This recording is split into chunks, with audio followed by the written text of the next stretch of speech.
वसी शाह की एक और गज़ल। समंदर में उतरता हूँ तो आंखें भीग जाती हैं। समंदर में उतरता हूँ तो आंखें भीग जाती हैं। तेरी आँखों को पढ़ता हूँ तो आंखें भीग जाती हैं। तुम्हारा नाम लिखने की इजाज़त छिन गई जब से।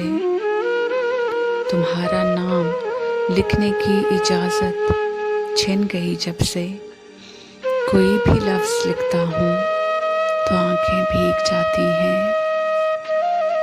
तेरी यादों की खुशबू खिड़कियों में रक्स करती है। तेरी यादों की खुशबू खिड़कियों में रक्स करती है। तेरे गम में सुलगता हूँ तो आंखें भीग जाती हैं।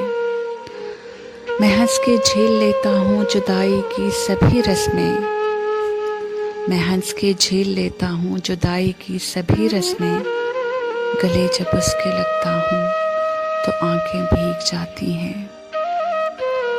वो सब गुजरे हुए लम्हात मुझको याद आते हैं। वो सब गुजरे हुए लम्हात मुझको याद आते हैं।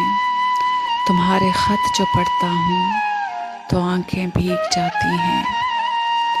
तेरे कूचे से अब मेरा ताल्लुक़ वाजिबी सा है। तेरे कूचे से अब मेरा ताल्लुक़ वाजिबी सा है। मगर जब भी गुज़रता हूँ तो आंखें भीग जाती हैं।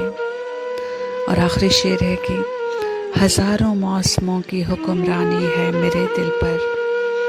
हज़ारों मौसमों की हुक्मरानी है मेरे दिल पर। वसी में जब भी हंसता हूँ तो आंखें भीग जाती हैं।